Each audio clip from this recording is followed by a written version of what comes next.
นี่คือภาพบรรยากาศบริเวณถ้ำที่บ้านนาอ่างตำบลนาตาลอำเภอเต่างอยตอนเช้าวันนี้ผู้ข่าปันคำผสมพามาเบิ่งพามาชมถ้ำที่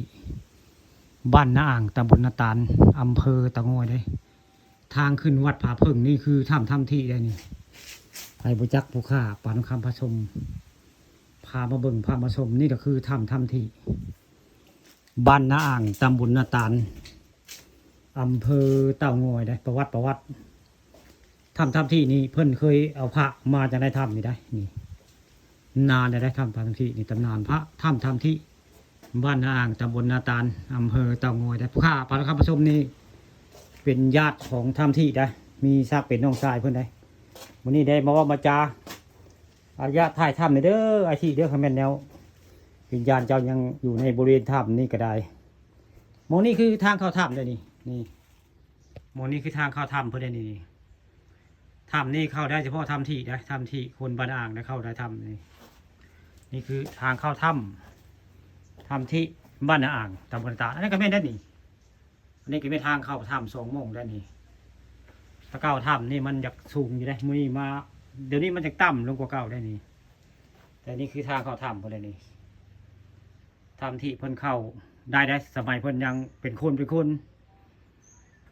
แต่เพิ่นตุ้ยนานได้อันอายชายผู้ข่าทำที่บ้านอ่างตำบลนาตาลอำเภอเต่างอยนี่โด่งดังได้เรื่องพระทำที่นี่ผู้ข่าก็มีพระเพิ่นได้พระทำที่นี่แขวนคอไม่ได้นี่คือพระทำที่บ้านอ่างตำบลนาตาลแหละนี่หลักฐานนี่ผู้ข่าปาฐคามผสมยังแขวนมาให้เบิ่งอยู่ได้บ่แม่นว่าเอาได้มันเรื่องพระทำที่นี่อยากซักซิดเติบไปได้ผู้ข่าเคยประสบอุบัติเหตุได้รถชนกันอยู่4 แยกบ้านโคกศาสตร์ตำบลนาตาลนี่แหละคือพระทำที่แล้วนี่ผู้ข่าบ่เป็นยังได้นี่เป็นพระเพิ่นไปประสบอุบัติเหตุถือรถชนบริเวณ4 แยกได้ทางเข้าวัดบ้านโคกศาสตร์ตำบลนาตาลเป็นพระทำที่นี่ผู้ข่านะนับถือได้เพราะพระทำที่นี่ซักซิดได้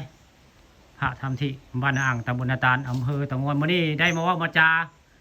แล้วก็พาเบิ่งทำที่บ้านอ่างตำบลนาตาลที่เพิ่นเอาพระมาให้คนบูชาเรื่องลือได้พระทำที่นี่แหละคือทำที่จะไปน้องนี่ทำที่บ้านอ่างตำบลนาตาลอำเภอเต่างอยได้ไปประจักษ์ทำที่กันนี่แหละพี่น้องนี่ทำที่บ้านอ่างตำบลนาตาลอำเภอเต่างอยเพิ่นตุยมาหลายปีได้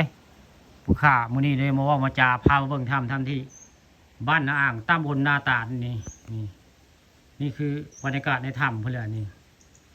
นี่แหละคือถ้ำที่บ้านอ่างตำบลนาตาลอำเภอเต่างอยมีพระ